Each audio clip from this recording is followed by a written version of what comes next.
Assalamualaikum warahmatullahi wabarakatuh.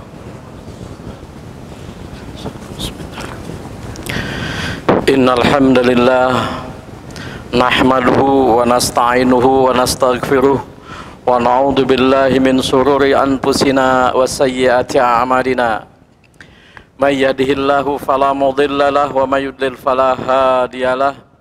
Asyhadu an la ilaha illallah wahdahu la syarikalah wa asyhadu anna Muhammadan abduhu wa rasuluhu la nabiyya ba'dah. Ya ayyuhalladzina amanu taqullaha haqqa tuqatih wa la tamutunna illa wa antum muslimun. Ya ayyuhan nasu taqu rabbakumul ladzi khalaqakum min nafsin wahidah wa khalaqa minha zawjaha wa batha minhuma rijalan katsiran wa nisaa'a wattaqullaha alladzi tasaaluna bihi wal arham innallaha kana 'alaikum raqiba. Ya ayyuhalladzina amanu taqullaha wa qulu qawlan sadida yuslih lakum a'malakum wa yaghfir lakum dhunubakum wa may yuti'illaha wa rasulahu faqad faza fawzan 'azima. Amma ba'du, fa inna asdaqal hadithi kitabullah wa khairul hadi hadi Muhammadin sallallahu alaihi wasallam wa syarrul umuri muhdatsatuha wa kullu muhdatsatin bid'ah wa kullu bid'atin dhalalah wa kullu dhalalatin finnar.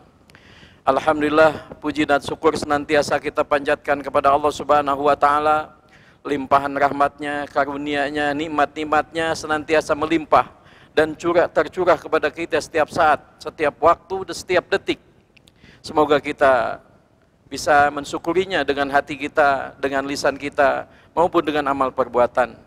Shalawat serta salam semoga Allah curahkan dan limpahkan kepada Nabi kita, Nabi besar Muhammad sallallahu alaihi wasallam, pada keluarganya, sahabatnya, tabi'in, tabi'ut tabi'in, dan pengikutnya ila yaumil qiyamah. Hadirin rahimani rahimakumullah, mari kita tingkatkan ketakwaan kita kepada Allah Subhanahu wa taala. Takwa dengan sebenar-benarnya bertakwa, yakni mari kita laksanakan semua perintah-perintah Allah Subhanahu wa taala, karena semua perintah Allah adalah kebaikan semata bagi kita, dan kita tinggalkan apa yang dilarang oleh Allah Subhanahu wa taala, karena semua larangannya adalah keburukan semata bagi kita, yang akan menjadikan penyesalan bagi kita apabila kita melakukannya, penyesalan dari dunia sampai dengan akhirat. Hadirin rahimani wa rahimakumullah, sudah Allah Subhanahu wa ta'ala takdirkan untuk hamba-hambanya bahwa tiada kebahagiaan, tiada jalan kebahagiaan yang dapat ditempuh dan berhasil mencapai kebahagiaan bagi seorang hamba kecuali hanya satu jalannya, yakni dengan melaksanakan perintah-perintah Allah Subhanahu wa taala dan menjauhi apa yang dilarang oleh Allah Subhanahu wa taala dan Rasul-Nya. Jadi tidak ada kebahagiaan bagi seorang hamba yang beriman kecuali melaksanakan ketaatan kepada Allah dan Rasul-Nya. Hal ini Allah Subhanahu wa taala jelaskan di firman Allah Subhanahu wa taala dalam surat Al-Anfal ayat yang ke-24. Ya ayyuhalladzina amanu istajibu lillahi walirrasul idza da'akum lima yuhyikum. Kata Allah Subhanahu wa taala, wahai orang-orang yang beriman, sambutlah, laksanakanlah panggilan Allah Subhanahu wa taala dan Rasul-Nya apabila keduanya memanggil kalian kepada sesuatu yang menghidupkan hati kalian. Al-Imam Ibnul Qayyim rahimahullah ketika menafsirkan ayat ini, beliau mengatakan, fal hayatu al-haqiqiyatu thayyibatu hiya hayatu man istajabu lillahi wal rasul. Kata beliau, kehidupan yang hakiki dan indah hanya ada pada kehidupan orang-orang yang menyambut panggilan Allah Subhanahu wa taala dan panggilan Rasulullah sallallahu alaihi wasallam. Jelas di sini menghidupkan hati artinya memberikan kebahagiaan kepada hamba-hamba Allah Subhanahu wa taala, kemenangan, kesuksesan dari dunia sampai dengan akhirat. Satu jalannya, tidak ada lain jalannya, yakni dengan ketaatan, melaksanakan ketaatan kepada Allah Subhanahu wa taala, melaksanakan ketaatan pada Rasulullah Sallallahu Alaihi Wasallam, menjauhi apa yang dilarang oleh Allah, menjauhi apa yang dilarang oleh Rasul. Tidak ada jalan yang kedua. Jadi kalau kita menginginkan kebahagiaan, yang nyata-nyata kebahagiaan, bukan kesenangan. Kalau kesenangan bisa sesaat. Orang melanggar perintah Allah Subhanahu wa taala, orang melaksanakan apa yang dilarang oleh Allah dan Rasulnya bisa senang, tapi sesaat, tapi dia tidak mungkin bahagia. Hadirin rahimani rahimakumullah. Sehingga ketika Allah Subhanahu wa taala memerintahkan kepada kita, misalnya untuk sholat 5 waktu, maka ketahuilah bahwa di sana ada kebahagiaan yang hakiki. Di sana bisa menghidupkan hati. Sehingga apa yang diperintah oleh Allah Subhanahu wa taala harus kita sambut dengan rasa sukacita, rasa senang hati, rasa gembira, bukan dengan beban. Hati orang yang beriman ketika diperintah oleh Allah Subhanahu wa taala melakukan sesuatu, dia akan gembira. Ketika diperintah sholat, dia akan senang. Ketika dia misalnya dia diperintahkan untuk melaksanakan ibadah haji dan dia diberikan kemampuan oleh Allah Subhanahu wa taala, dia akan gembira, dia akan senang. Dia akan menyambut perintah Allah Subhanahu wa taala. Demikian ketika dia diperintahkan berpuasa di bulan Ramadan, maka akan menyambutnya dia dan senang dengan bahagia, bukan menjadi satu beban. Kenapa demikian? Karena semua perintah-perintah Allah Subhanahu wa taala adalah Allah Subhanahu wa taala untuk membahagiakan hambanya. Hadirin rahimani rahimakumullah, Allah Maha tahu. Ketika kita mengucapkan subhanallah, itu pujian yang agung bagi Allah Subhanahu wa taala, yang maknanya bahwa Allah Subhanahu wa taala sempurna atas segala sesuatunya, ucapannya, perbuatannya, sifat-sifatnya, nama-namanya. Allah sempurna, Allah lebih tahu daripada kita. Tidak mungkin Allah Subhanahu wa taala memerintahkan sesuatu kepada hambanya kecuali di sana ada kebaikan yang akan memberikan kesuksesan, kebahagiaan bagi seorang hamba dari dunia sampai dengan akhirat. Demikian juga hadirin rahimani rahimakumullah. Apabila Allah Subhanahu wa taala melarang sesuatu kepada kita, Allah Maha tahu apa yang dilarang olehnya, apa yang dilarang oleh Rasulnya adalah keburukan semata bagi hamba. Maka ketika dia menjauhi apa yang dilarang oleh Rasul dengan semangat, tahu saja dengan perjuangan yang sangat tinggi, dengan kesabaran, maka dia akan mendapatkan kebahagiaan hatinya, kesuksesan, kemenangan dari dunia sampai dengan akhirat, bukan kesenangan semata.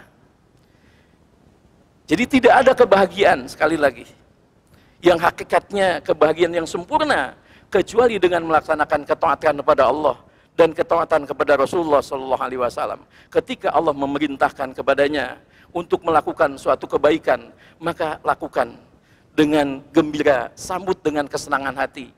Karena itu kebaikan semata bagi kita. Dan kalau kita tanya, apakah seseorang yang tidak menyambut perintah Allah dan Rasulnya, dia bahagia? Misalnya kita akan bertanya pada orang yang ketika sholat, maka dia tidak sholat. Apakah orang itu bahagia? Yakinlah, tidak mungkin dia bahagia sama sekali.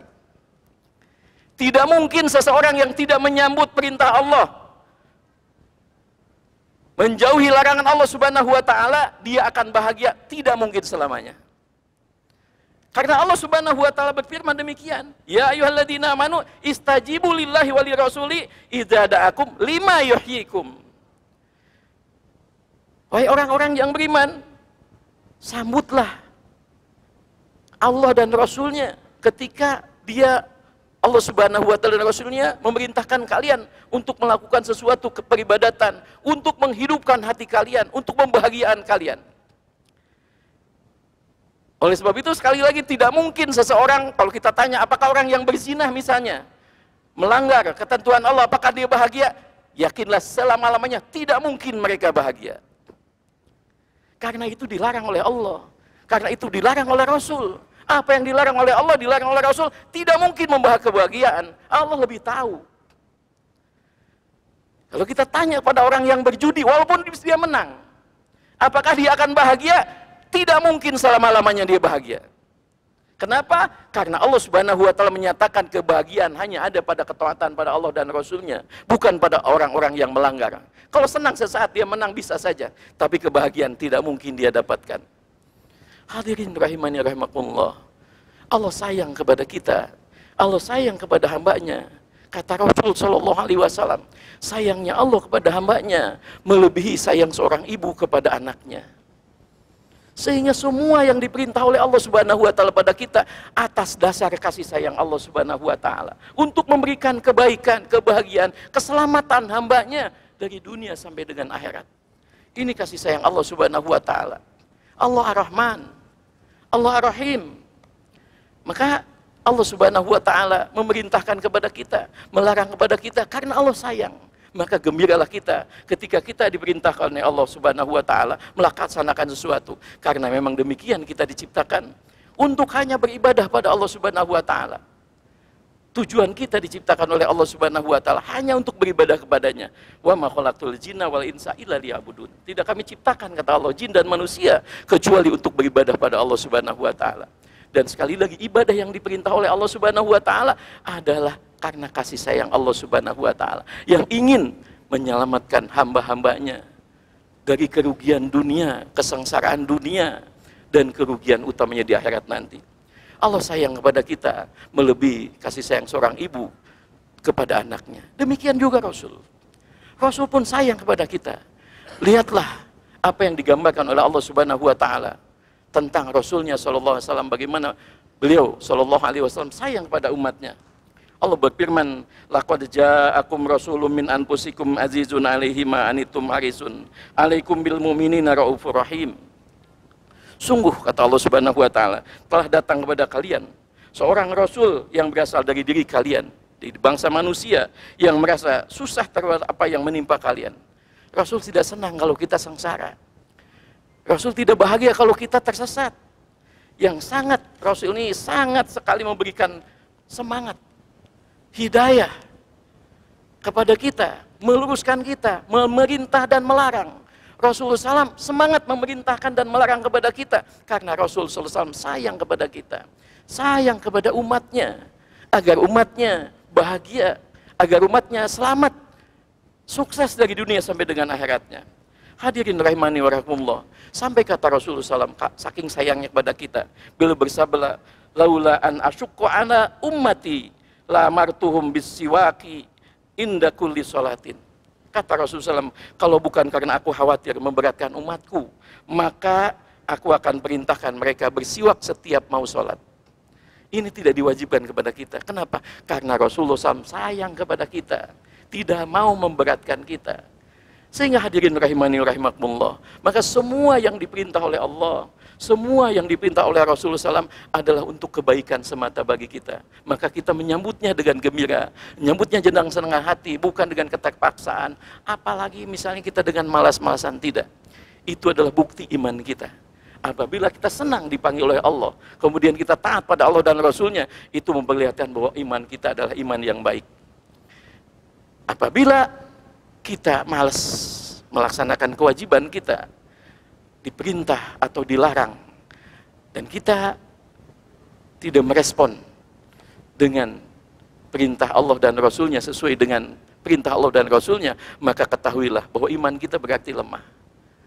Hadirin rahimani rahimakumullah, oleh sebab itu, maka ketika Allah Subhanahu wa Ta'ala berfirman, ya ayyuhalladzina amanu stajibu lillahi wali rasuli idza da'akum lima yuhyikum, wahai orang-orang yang beriman, sambutlah panggilan Allah dan Rasulnya apabila keduanya memanggil kalian kepada yang menghidupkan hati. Apa jawaban kita? Jawaban kita adalah sami'na wa ata'na. Kita mendengar dan kita taat kepada Allah dan Rasulnya tanpa saringan, tanpa ada kita memikirkan dulu apa yang Allah perintahkan. Kita misalnya menjadi orang yang pintar, mungkin kita seorang doktor S3, mungkin seorang profesor, tapi ketika diperintah oleh Allah Subhanahu wa Ta'ala, tidak ada pikiran itu harus menjadi penyaring bagi perintah Allah dan Rasulnya. Tidak demikian. Sami'na wa ata'na. Karena akidah Ahlussunnah wal Jamaah salah satu prinsipnya adalah mendahulukan wahyu daripada akal. Kalau ada perintah Allah dan Rasulnya tidak sesuai dengan akal kita, bukan perintah Allah yang diperiksa, akal kita diperiksa. Apakah kita dipenuhi dengan iman? Apakah kita memahami? Karena semua yang diperintahkan oleh Allah Subhanahu wa taala kebaikan semata dan tidak memberatkan, dan pasti adalah ada manfaatnya. Jadi sekali lagi, ketika sami'na wa ta'na, nggak boleh lagi kita menyaring dengan akal. Oh iya, benar ini. Kita diperintah oleh Allah Subhanahu wa taala, tapi adil enggak ya? Misalnya, ketika tiba misalnya kita diperintahkan untuk melaksanakan ahli waris, ilmu waris misalnya diterapkan, di mana laki-laki 2 bagian, perempuan 1 bagian. Kita mikir dulu, ini perintah Allah kira-kira benar apa enggak? Maslahat apa enggak? Tidak demikian orang-orang yang beriman. Karena dia yakin bahwa semua perintah Allah Subhanahu wa taala adalah kebaikan semata bagi kita. Akal kita tidak akan bisa menjangkau, kecuali sedikit apa-apa yang diperintah oleh Allah dan Rasulnya. Aqulu qouli hadza astaghfirullahaladzim li wa lakum wa li sairil muslimina wal muslimat wal mu'minin wal mu'minat fastaghfiruhu innahu huwal ghafurur rahim.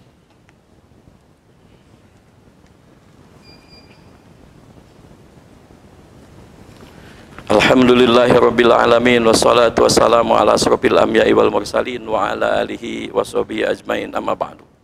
Hadirin rahimani rahimakumullah, kesimpulan dari khutbah yang pertama tadi, tidak ada jalan kebahagiaan bagi seorang hamba Allah Subhanahu wa taala kecuali jalannya adalah dengan melaksanakan ketaatan kepada Allah, melaksanakan ketaatan kepada Rasulullah SAW, menjauhi apa yang dilarang oleh Allah dan dilarang oleh Rasul. Di luar jalan itu tidak ada dan tidak mungkin. Silahkan dibuktikan dalam kehidupan kita. Orang bisa senang sesaat, tetapi bahagia yang hakiki tidak akan dia dapatkan.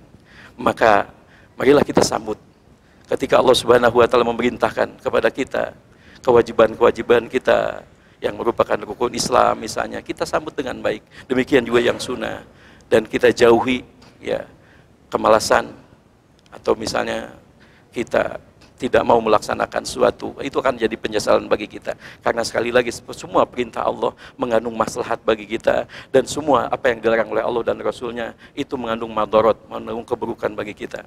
Semoga Allah Subhanahu wa taala memberikan taufik bagi kita sehingga kita insya Allah bisa melaksanakan perintah-perintah Allah Subhanahu wa taala dengan semaksimal mungkin. Innallaha wa malaikatahu yusholluna 'alan nabi ya ayyuhalladzina amanu shallu 'alaihi wa sallimu taslima. Allahumma shalli 'ala Muhammad wa 'ala ali Muhammad kama shallaita 'ala Ibrahim wa 'ala ali Ibrahim innaka Hamidum Majid.